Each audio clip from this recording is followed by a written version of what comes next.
नमस्कार साथियों, स्वागत है आप सभी का अंकित इंस्पायर्स इंडिया पर। मैं हूं अंकित अवस्थी। हाल ही में फीफा वर्ल्ड कप हुआ, स्पेन ने वर्ल्ड कप जीता। जश्न सड़कों पर मना, लोग जबरदस्त खुशियां मनाए। अंतरराष्ट्रीय स्तर पर यह एक बहुत बड़ी उपलब्धि थी। लोगों का जश्न मनाना, सड़कों पर सेलिब्रेशन साफ दिखाई दे रहा था। लेकिन जब लोग जश्न मनाते हैं तो सड़कों पर जो रैलियां होती हैं वो देश के लिए अच्छी मानी जाती हैं। जश्न में लोग साथ झूम रहे हैं। लेकिन ये जो तस्वीरें मैं आज आपको दिखा रहा हूं, ये स्पेन के एक शहर शोटा की हैं, जहां पर बिल्कुल जॉम्बीज की तरह सैकड़ों नहीं, हजारों लोग अंदर घुस गए हैं। ये जो जनता आप यहां घुसती हुई इस वीडियो में देख रहे हैं, जो समुंदर के रास्ते चल करके स्पेन के शहरों में घुस गई है, ये मोरक्को से आए लोग हैं। संख्या इनकी 60,000 बताई जा रही है। और जो 60,000 बताई ये भीड़ है, ये जिस शहर में एंट्री की है, वो शहर 80,000 की कुल आबादी रखता है। उसमें 60,000 लोगों का समुंदर के रास्ते यूं घुस के चले आना, यह एक गहरा मानवीय संकट पैदा कर रहा है। आप इस भीड़ को अगर और करीब से देखें तो इसमें दूर दूर तक कोई महिला नहीं, कोई बच्चा नहीं, पुरुष ही पुरुष, और वो पुरुष जो आर्मी में जाने लायक एज में हो। इस तरह का ये जो संकट उत्पन्न हुआ है, यह अपने आप में किसी युद्ध से कम नहीं है। यही कारण है कि अंतरराष्ट्रीय स्तर पर इसकी जबरदस्त चर्चाएं हो रही हैं। लोग जिस तरह से घुस रहे हैं, जिस तरह से लोग मोरक्को से स्पेन के, यानी कि यूरोप के, मतलब अफ्रीका से यूरोप के एक शहर में घुसते हुए इन लोगों की तस्वीरें अगर आप देखें तो यह अपने आप में एक बहुत बड़ी चिंता का सबब बन रहे हैं। तस्वीरें दुनिया भर में तैर रही हैं। चर्चा मानवीय संकट की है, क्योंकि यूरोप पूरी दुनिया में बेहतर जीवन जीने के लिए जाना जाने वाला एक कॉन्टिनेंट है। यहां के मानवाधिकार कानून, अप्रवासियों के लिए जो कानून है, वो बहुत ही बाहर के लोगों को सपोर्ट करने वाले हैं। वो इंसान को मानवता के आधार पर इज्जत देने वाले हैं। आज उनके लिए उनके ही कानून इतना बड़ा गहरा मानवीय संकट पैदा कर दिए हैं। यह आज की चर्चा है। कहां से कहां की बात हो रही है? तो साथियों, मेडिटेरेनियन सी को अटलांटिक सी से जोड़ने वाली एक स्ट्रेट है जिसका नाम है जिब्राल्टर स्ट्रेट। उसके दक्षिण में है मोरक्को और उसके उत्तर में है स्पेन। दक्षिण और उत्तर की ये जो पूरी गणित आपके सामने है, इसे एक तरफ यूरोप और एक तरफ अफ्रीका कह रहे हैं। ये जिब्राल्टर स्ट्रेट के उत्तर में बसा हुआ स्पेन, या पूरा पूरा यूरोप, जिसके एक तरफ पुर्तगाल, फिर फ्रांस और फिर इटली है। यदि यहां से आप स्पेन में एंट्री कर जाते हैं तो आपको एक साथ शेंजेन वीजा का लाभ मिलने लगता है। मतलब अगर आप स्पेन से फ्रांस जाएंगे तो आपको बॉर्डर पर कोई नहीं पूछेगा। कारण, क्योंकि पूरा यूरोपियन यूनियन अपने आप में एक देश बन के रहना चाहता है। इसी वजह से दिक्कत यूरोप को है कि स्पेन में जो एंट्री कर गया वो पूरे यूरोप के देशों में एंट्री कर जाएगा। इसीलिए स्पेन को सबसे ज्यादा डरावनी जगह यूरोप के लिए माना जा रहा है। मोरक्को से यहां तक की जो एंट्री है, इसका एक छोटा सा इतिहास है। और वो इतिहास ये कि मोरक्को खुद स्पेन से 1956 में आजाद हुआ है। और 1956 में आजाद हुआ मोरक्को आज 70वीं सालगिरह पर 30 जुलाई 2026 को जब स्वतंत्रता दिवस मना रहा था, तो बदले में उसने स्पेन पर ही टेक्निकली चढ़ाई कर दी। एग्जैक्ट कहां पर हुई है यह घटना? तो यह घटना असल में स्पेन की एक शहर जिसका नाम स्वेटा है, जो कि मोरक्को से ही लगा हुआ है, वहां पर हुई है। आप लोगों को घुसता हुआ जब देख रहे हैं, ये तो एक तस्वीर है। ये जो जम्बीज के तरीके से घुसी हुई भीड़ है, इसने घुस करके यहां के तमाम शॉपिंग सेंटर्स को लूटा, यहां पर रह रहे लोगों को पीटा। और जो तस्वीरें आपके सामने आ रही हैं, इन्हें देखकर आप अंदाजा लगाएं कि यहां पर पुलिस पूरी तरह से लाचार नजर आई है। ऐसे में नेशनल इमरजेंसी डिक्लेयर करने की मांग की जा रही है। 60,000 migrants from Morocco flood Spain Ceuta. EU ने इस इन्फ्लेक्स को पूरी तरह अनएक्सेप्टेबल करार दिया है। और ट्रंप ने अपने देशवासियों को यह बताया है कि अगर हम दीवार ना खींचे होते तो जो आप मोरक्को से होता हुआ यूरोप में देख रहे हैं, वो मैक्सिको से होता हुआ अमेरिका में हो रहा था। बोले ये जो तस्वीरें आप देख रहे हैं, बाइडेन काल में, जब बाइडेन थे तो डेमोक्रेट्स के काल में इसी तरह मैक्सिको से बढ़ बढ़ के प्रवासी अमेरिका में एंट्री किया करते थे। इलॉन मस्क ने एक फिल्म का, जिसमें जॉम्बीज किसी सिविल सोसाइटी पर हमला करते हैं, उसका वीडियो डाल करके इनका कंपैरिजन करते हुए लिखा है, wow the situation is Spain looks like crazy. इन्होंने इस पूरी घटना को करार देते हुए कहा है कि जैसे बड़ी संख्या में जॉम्बीज एंट्री कर गए हो, कुछ वैसे एंट्री कर गए हैं स्पेन के लोग। तो चलिए जानते हैं कि क्या कहानी है, और इस पूरी घटना में अब तक 41 लोगों की मौत हो चुकी है, इसलिए इस पूरी घटना को और डिटेल से जानना है। साथियों, मैंने एक वीडियो का लिंक इस वीडियो के अंत में भी लगाया है, कमेंट्स में भी लगाया है। हमने एक बहुत ही अच्छा हेल्दी डिस्कशन किया है। डिस्कशन यह है कि क्या धर्मेंद्र प्रधान के इस्तीफे से प्रधानमंत्री को बचा ले गई बीजेपी। यह कारण इसलिए क्योंकि यही बात हाल ही में समाजवादी पार्टी की तरफ से समाजवादी पार्टी के अखिलेश यादव जी ने सदन में बोली है। तो इस बात के हमने पक्ष और विपक्ष, मीडिया की भूमिका, सत्ता का तरीका, इसको डिस्कस करते हुए दो पैनलिस्ट, बहुत अच्छे गेस्ट हमारे साथ थे, उनके साथ किया है। आप उसे अवश्य सुनिए। और इस रविवार शाम 8 बजे आप हमारे साथ में एक वेबिनार है, उसका लिंक कमेंट बॉक्स में पिन है। अगर आप उसे ज्वाइन करना चाहते हैं तो आप उसे ज्वाइन करें। फ्री ऑफ कॉस्ट वेबिनार है। किस बात की है? अगर आपको स्टेज पर खड़ा होकर बोलने में किसी प्रकार की हिचक है, तो आप कैसे उससे काउंटर कर सकते हैं, मैं अपने अनुभव आपके साथ साझा करने जा रहा हूं। चलिए आगे बढ़े।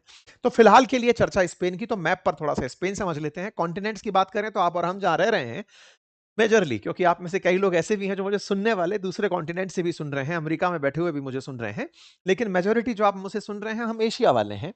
एशिया, यूरोप, अफ्रीका, ये कॉन्टिनेंट्स हैं। तो ऐसे में अफ्रीकी कॉन्टिनेंट यूरोप के कॉन्टिनेंट से मेडिटेरेनियन सी और जिब्राल्टर स्ट्रेट के थ्रू अलग होता है। अगर मैं अफ्रीका इधर मैप पर दिखाऊं और उत्तर की तरफ यूरोप दिखाऊं, तो एक तरफ Mediterranean Sea via Gibraltar Strait, Atlantic Ocean होते हुए जब आप जाते हैं, तो ये समुंदर जो है, ये यूरोप को अफ्रीका से अलग करता है।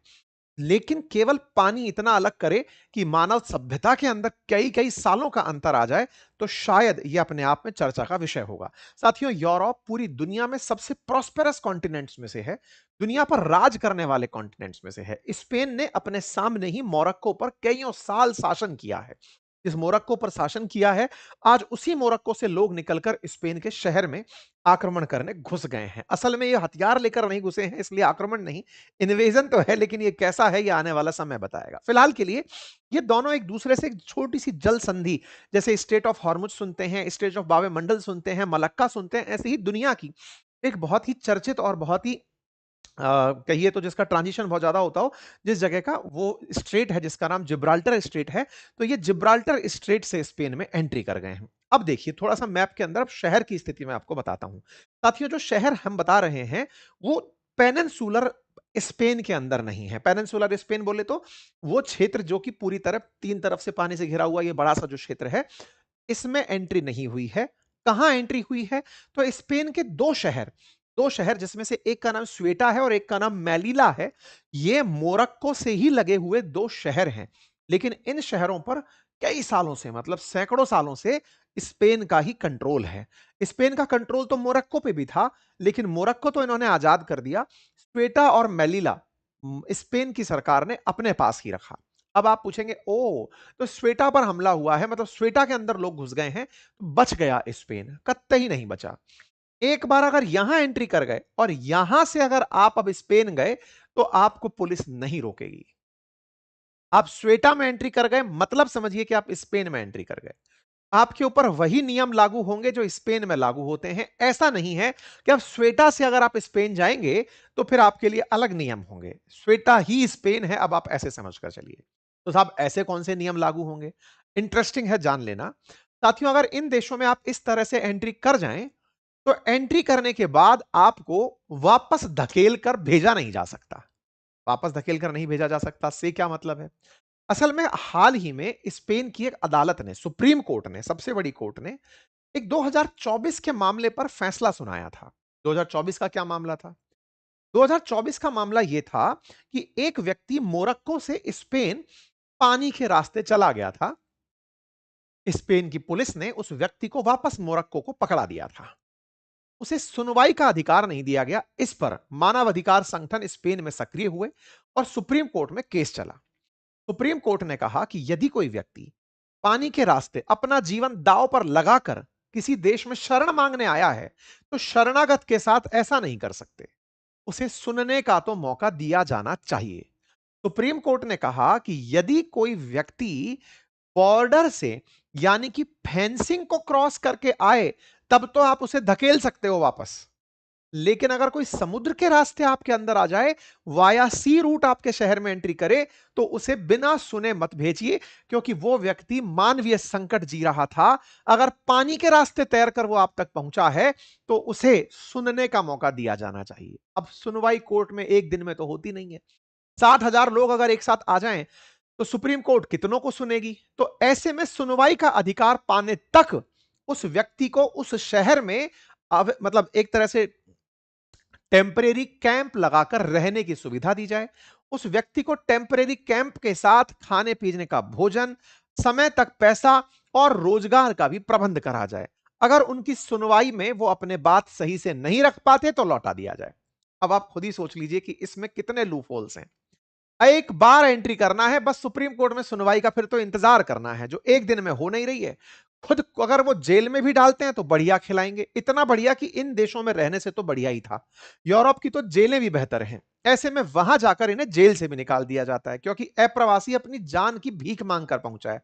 कि साहब मैं मेरे देश में सुरक्षित नहीं था, इसलिए आपके यहां आया हूं, मुझे शरणागति दो। अब अगर शरणागति देनी है, तो ऐसे में स्पेन के क्या हाल है वो आपके सामने है। तो कौन से दो शहर हुए? श्वेटा और मेलिला। होने को ये अफ्रीकी कॉन्टिनेंट से ही जुड़े हुए हैं, लेकिन इनमें नियम सारे स्पेन वाले ही लगते हैं। इसीलिए लोगों ने बॉर्डर से जाने की जगह पानी से तैरकर जाना प्रेफर किया। आप कहेंगे ये कानून कब बना? असल में सुप्रीम कोर्ट का फैसला 16 जुलाई को ही आया था, 16 जुलाई 2026 को। 2024 का मामला था, 2026 के अंदर 16 जुलाई को फैसला आया, और तुरंत इस फैसले के बाद एक मुहिम छेड़ी कि चलो फैसला आपके पक्ष में आ गया है, सब लोग समुद्र से पहुंच जाओ। तो लोग बड़ी मात्रा में समुद्र से पहुंचना शुरू हो गए। जहां पहुंचे, उस शोटा नामक शहर में स्पेन 1415 से नियंत्रण में लेके बैठा हुआ है। मात्र 85,000 की आबादी है, 60,000 लोग तो वहां एक्स्ट्रा में एंट्री कर गए। मेलिला जिसमें 88,000 की आबादी है, हालांकि वहां पर कम लोग संख्या में पहुंचे, लेकिन ये दोनों ही शहर स्पेन के शहर हैं। स्पेन जिसकी राजधानी मैड्रिड है, खूबसूरत शहर है, यूरोप का शहर है, यूरोपियन यूनियन का सदस्य है। मोरक्को, मोरक्को की कहानी बड़ी इंटरेस्टिंग है। ये अफ्रीकी देश है, लेकिन साथियों इसके साथ खेला किया है ट्रंप ने और इजराइल ने। कैसे? असल में आपको याद होगा, ट्रंप जब पिछली बार सत्ता में आए थे, तब एक अब्राहम अकॉर्ड लेकर आए थे, जिसमें यह कहा गया था कि अमेरिका आप लोगों को कहता है, मुस्लिम देशों को, मोरक्को मुस्लिम कंट्री है, कहता है कि मुस्लिम देशों से कहता है कि वो इजराइल को एक्सेप्टेंस दें। एक्सेप्टेंस अगर देंगे तो आपको बड़ा फायदा मिलेगा। तो साहब पिछली बार जब ये आए, तो अब्राहम अकॉर्ड जहां एक और यूएई से करवाया, यानी कि यूएई ने इजराइल को मान्यता दी, वैसे ही मोरक्को ने भी इजराइल को मान्यता दे दी।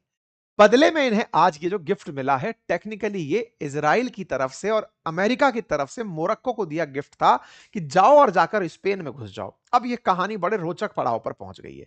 ये जो घटना आप होती देख रहे हैं, जिसमें लोग इतनी बड़ी संख्या में घुसे हैं, आप देख रहे हैं हालत, ऐसे घुस रहे हैं, और जो लोग यहां पर स्पेन के निकल रहे हैं उन्हें ऐसे पीटा जा रहा है, पकड़ पकड़ कर ये मारा जा रहा है। ठीक है, ये घटनाएं जो हो रही हैं, इसके चलते श्वेटा, जो कि एक ऑटोनोमस शहर है, वो स्पेन से कह रहा है कि सर हमें बचाने के लिए फौज भेजो, हमें बचाओ। हेडलाइंस बनती हैं। आप सोचिए, अमेरिका में तो इस बात की खुशी मनाई जा रही है। जेडी वेंस लिख रहे हैं कि thank God we elected Trump, otherwise हमारे देश में भी ऐसा होता। इंटरेस्टिंग है, जेडी वेंस जब यूरोप गए थे, तब भी जाकर के यूरोपियन यूनियन के देशों को समझाया था कि तुम लोगों के लिए प्रवासी बड़ी संख्या बनेंगे, ये जो अवैध रूप से प्रवासी घुसे चले आ रहे हैं, ये बड़ी संख्या बनेंगे। व्हाइट हाउस खुद इस बात को डाल डाल करके लोगों को चेतावनी दे रहा है, देख लो अपने देश में भी यही हालत होते। थैंक गॉड कि हमने ट्रंप को चुना, जिन्होंने अपने देश में लोगों को नहीं आने दिया। ट्रंप खुद बोल रहे हैं कि देखा, हजारों लोग आज जो स्पेन में घुस आए हैं, निपटो इन सब से। अब इसकी कहानी क्या है? देखो, अमेरिका ने तो खुद को बचाने के लिए मैक्सिको से बाउंड्री वॉल बना ली, ताकि गधा रूट से होकर के लोग यहां पर घुस ना पाए। लेकिन व्हाइट हाउस लोगों को अब यह बताने का प्रयास कर रहा है कि समझो ये कितनी बड़ी परेशानी बन चुकी है, जो ये लोग इधर से उधर घुस रहे हैं। चलिए साहब, ये सारी बात हो गई। इलॉन मस्क अपने आनंद लेने के लिए जाने ही जाते हैं, वो तो बार बार वीडियो डालकर इन्हें जॉम्बी कह रहे हैं कि जॉम्बी घुसा है।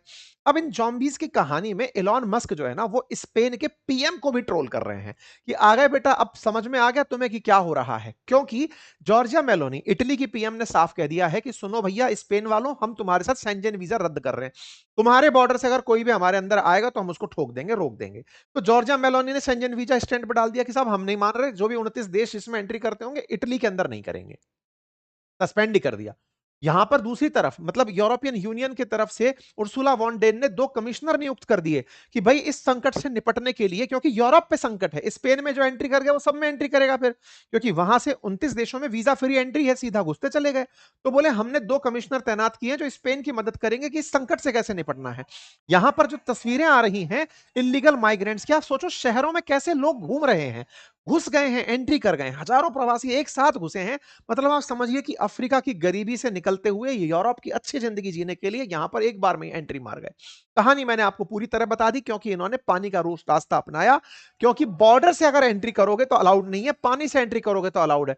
भाई साहब सेलिब्रेशन बनाया है, घुसने वालों ने घुस करके एक तरह से जैसे उन्हें स्वर्ग का द्वार मिल गया हो, ऐसे रील्स निकल कर आ रही हैं इलीगल माइग्रेंट्स की, जो इस बॉर्डर की जगह पानी से घुसते हुए अंदर घुसे हैं। देखो कुछ लोग तो तैरते हुए जब समुद्र से पहुंचे तो अपना वो लाइव वीडियो बनाकर पहुंचे कि लो जी भाई हम जा रहे हैं। उन्हें पता था कि स्पेन की पुलिस कुछ नहीं करेगी। ये 2024 का मामला था जिसके चलते मामला हुआ, जब मोरक्को से एक अल्जीरियाई नागरिक घुस गया था स्पेन में, तो वहां की जो अदालत थी ना, उस अदालत का, स्पेन की अदालत का जो फैसला था, उसी को भुनाते हुए मानव तस्करों ने यह सारा काम किया। इंटरेस्टिंग बात पता है क्या है? मोरक्को ने बकायदा ट्रकों में भर भर करके इन प्रवासियों को बॉर्डर तक पहुंचाया है, समुद्र के किनारे तक, कि सुनो यहां से तैर के जाओ, कोई नहीं रोकेगा, क्योंकि सीमा से गए तो आपको पकड़ लिया जाएगा, पानी से जाओगे तो सुप्रीम कोर्ट का आदेश है कि स्पेन कुछ नहीं करेगा। मतलब सोचो स्पेन का न्याय जो है ना, वो स्पेन के लिए मुसीबत बन गया। स्पेन का न्याय था कि भाई हम पानी से आया तो इसको इज्जत देंगे, लोग तो स्विमिंग पूल की तरह से समझते हुए पानी से जा रहे हैं। आप ट्रकों को देखेंगे तो बकायदा जो पुलिस है ना, वो रास्ता दिखा रही है। आप देखिए पुलिस रोक रोक करके कह रही है कि सुनो इधर से जाओ, इधर से। मतलब मोरक्को की पुलिस ने रास्ता दिखाया है इन अवैध लोगों को जाने के लिए, पूरा प्रयास गार्ड्स के द्वारा बकायदा लोगों को उतार उतार करके मोरक्को से कि जाओ पानी में तैरते तैरते पहुंच जाओ स्पेन। पूरी तरह से एक तरह का इन्वेजन था। ये पूरी तरह से इन्वेजन जो था, ये केवल मोरक्को के बस की बात नहीं थी। अगर स्पेन अमेरिका के साथ रहा होता तो मोरक्को की इतनी हिम्मत नहीं होती। असल में मोरक्को की हिम्मत के लिए जिम्मेदार अमेरिका और इजराइल था, वही अब्राहम अकॉर्ड जो इनके लिए सबसे बड़ा कारण बना। अब उस पर डिकोड होने लग रहा है कि यह खेला पूरा किया धरा अमेरिका और इजराइल का है। वो कैसे है अब सुनो। असल में इजराइल वाले लोग अब इस बात के स्पेन पर मजे ले रहे हैं कि हाँ भाई स्पेन वालों बहुत बोलते थे ना जब हम गाजा पट्टी और वेस्ट बैंक को लेकर के कुछ करते थे, तो जीनोसाइड शब्द तुमने ही दिया था। यूरोप के तुम ही वो देश थे जो हम पर आर्म एम्बार्गो लगा रहे थे, हमसे कह रहे थे कि नहीं तुम गलत कर रहे हो। अब तुम्हारे देश में आ गया मानव संकट, निपटो। इंटरेस्टिंग जानकर आपको आश्चर्य होगा, इजराइल ने पहली बार मोरक्को को आजादी मुबारक दिया 30 जुलाई को। यह तस्वीर जो आप देख रहे हैं, इजराइल की एम्बेसी के द्वारा मोरक्को को बधाई दी गई। किस बात के लिए? कि बधाई हो, happy independence day. First time हुआ। क्यों? क्योंकि स्पेन ने कंडेम किया था इजराइल को, तो नेतन्याहू ने स्पेन को कहा था कि बेटा तुम कीमत चुकाओगे, और स्पेन ने इसी के चलते हजारों मोरक्कन माइग्रेंट्स घुस गए, और इजराइल ने इसी के चलते मोरक्को को फर्स्ट टाइम कांग्रेचुलेट किया। ये तस्वीरें इजराइल से निकल निकल कर ट्वीट्स आ रहे हैं और कांग्रेचुलेशन मोरक्को को दिया जा रहा है, और सरकाजम में स्पेन को दिया जा रहा है कि बधाई हो, आप लोगों ने बढ़िया कर लिया, आपने बहुत से लोगों को आने दिया। लोग मजे ले रहे हैं कि नेतन्याहू ने मुंह खोला और खोल करके मोरक्को के लोगों को उधर धकेल दिया। ऐसा क्यों? क्योंकि स्पेन ने लगातार ट्रंप की नीतियों को, ट्रंप जब ईरान पर हमला करने जा रहे थे तब उन्होंने स्पेन से कहा था कि मुझे तुम्हारा हवाई क्षेत्र यूज करने दो, मेरे F-35 जाएंगे स्पेन में, रिफ्यूलिंग करेंगे और वापस उड़कर वहां जाएंगे। स्पेन ने कंडेम कर दिया था कि ईरान पर हमले में आपका साथ नहीं देंगे। ऐसे ही स्पेन ने इजराइल को भी, जिस तरह से गाजा में जब इजराइल हमास के साथ लड़ रहा था, क्योंकि इजराइल के अंदर ऐसे ही लोग घुस आए थे, 1200 लोगों की मौत हुई थी 7 अक्टूबर 2023 को, तो इजराइल ने उन्हें गाजा में घुसकर जब मारा तो इस पर इजराइल को कंडेम स्पेन ने किया कि यह मानव अधिकारों के खिलाफ है। तो लो बेटा अब तुम संभालो। स्पेन ने इतना तक किया था कि 2025 में अपने एम्बेसडर को इजराइल से वापस बुला लिया। स्पेन के पीएम ने पूरी तरह आर्म एम्बार्गो लगा दिया कि इजराइल को हम वेपन नहीं देंगे, और कोई देश उसको वेपन देगा तो हम व्यापार नहीं करेंगे। Those responsible for Gaza genocide must be held accountable, ऐसा स्पेन के पीएम ने कईयों बार कहा है। मतलब स्पेन के पीएम ने लगातार दुनिया में आवाज फिलिस्तीन के लिए उठाई और इजराइल की खिलाफत की। और जब लगातार खिलाफत चलती रही, अभी 5 दिन पहले भी इन्होंने वेस्ट बैंक के अंदर जो इजरायली सेटलमेंट हो रहा है उसके खिलाफ आवाज उठाई। ये तमाम जो आवाजें हैं आज इन्हीं को वापस पड़ रही हैं, क्योंकि ट्रंप और इजराइल ने मिलकर के मोरक्को को उसका गिफ्ट दे दिया। किस बात का गिफ्ट? अब्राहम अकॉर्ड का, कि तुम्हें कहा था ना कि इजराइल को मान्यता दो, अगर मान्यता दी तो अब तुम्हारे खिलाफ हम नहीं बोलेंगे। हुआ यह है साथियों कि आज यूरोपियन यूनियन में 5 लाख से अधिक देश, 5 लाख से अधिक अप्रवासी तो स्पेन में घुसे हुए हैं, 5 लाख के आसपास जर्मनी में, फ्रांस में लगभग 2.5 लाख प्रवासियों की संख्या लगातार बढ़ती जा रही है। और यही कारण है कि जब पिछले साल जेडी वेंस यूरोप आए थे, तब यूरोपियंस को कहा था कि तुम लोग नहीं समझ रहे हो, तुम्हारे यहां पर इमिग्रेशन एक बड़ी दिक्कत बन चुका है, तुम्हारे यहां पर ये जो फ्रीडम ऑफ स्पीच है और ये जबरदस्ती का जो माइग्रेशन तुम लोगों ने आने दिया है, ये तुम्हारे लिए बड़ी दिक्कत बनेगा। और ट्रंप बार बार कहते आए कि अनकंट्रोल्ड माइग्रेशन, तुम अपने यहां पर कहते हो कि हमारे यहां के मानवाधिकार अच्छे हैं, एक दिन पूरा यूरोप खत्म हो जाएगा। लगता है कि ट्रंप अपनी जगह शायद सही रहे होंगे जब 60,000 लोग एक साथ इस तरह से घुसकर आए हों, लेकिन ये राजनीति तो थी, ये ऐसी जियोपॉलिटिक्स थी जहां अमेरिका और इजराइल ने स्पेन को यह मजा चखाने के लिए कि बेटा तुम हमारे खिलाफ थे ना, एक का गेट खोला है और वो चला आया, अगर तुम हमारे साथ होते, हिम्मत नहीं होती, शूट एट साइड करा दिए होते, कोई घुस नहीं पाता। इतने दिन से तुम बचे हुए हो हमारे कारण, लेकिन अब तुम हमसे ही, मेरी बिल्ली मुझको ज्ञान देगी, तो लो तुम्हारे साथ क्या होगा। साहब वही हुआ। अब साहब क्या कर रहा है स्पेन? स्पेन ने लगातार ये सारे प्रयास किए हैं कि इस शहर से लोगों को वापस भेजा जाए, मोरक्को से बातचीत करके कोर्ट से खुद निपट लिया जाएगा। पुलिस को बोला जा रहा है कि भाई धकेलो इन लोगों को वापस श्वेटा से, और इनसे कहा जा रहा है कि मेनलैंड में तो आने ही मत देना और यहां से उठा उठाकर वापस भेजो। तो भाई साहब इन लोगों ने लगातार अपनी तरफ से लोगों को धकेलना वापस से शुरू कर दिया है और कोर्ट की कोई बात नहीं मानी है। टेक्निकली जो देश न्यायपालिका के लिए कहा करता था कि हम न्यायपालिका को सर्वोपरि मानते हैं, वही देश आज इनको बिना न्यायपालिका की बात सुने उठा उठाकर वापस मोरक्को से बातचीत करके भेज रहा है। और इसीलिए बार बार स्पेन दुनिया भर को बता रहा है कि almost everyone who entered Ceuta yesterday has now return to Morocco. बोले हमने अधिकांश लोगों को वापस भेज दिया है, हमने सेना भेज दी है, सेना जाकर के यहां से लोगों को फिर से धकेल रही है और लौटा रही है, जो भी है। लेकिन स्पेन ने जो आज देखा वो उसके लिए एक बड़ा लेसन बन चुका है। आपको क्या लगता है, क्या ये लेसन अपने आप में पूरी दुनिया के लिए एक मानवीय संकट है? क्या आपको लगता है कि आने वाले समय में यूरोप में जो आज ये हुआ, पुलिस के आज ये जो हुआ बिना सेना के दुनिया घुसकर चली आई, क्या आपको ऐसा नहीं लगता कि एक दिन दुनिया भर के ये देश इसी को एक मॉडल मान करके यूरोप के देशों में एंट्री कर जाएंगे और वो लोग कुछ नहीं कर पाएंगे? क्या आपको आने वाले समय में एक गंभीर संकट आता हुआ दिखाई नहीं देता? अपनी राय कमेंट बॉक्स में जरूर बताएं। बाकी मैंने आपके लिए जो लिंक वीडियो का डाला है उसे अवश्य सुनिएगा, एक अच्छा डिस्कशन है, और अपनी राय कमेंट बॉक्स में रखिएगा। वेबिनार का लिंक भी कमेंट बॉक्स में पिन है, आप जाकर उसे भरें। चैनल पर नए हैं तो सब्सक्राइब करना बिल्कुल ना भूलें। धन्यवाद।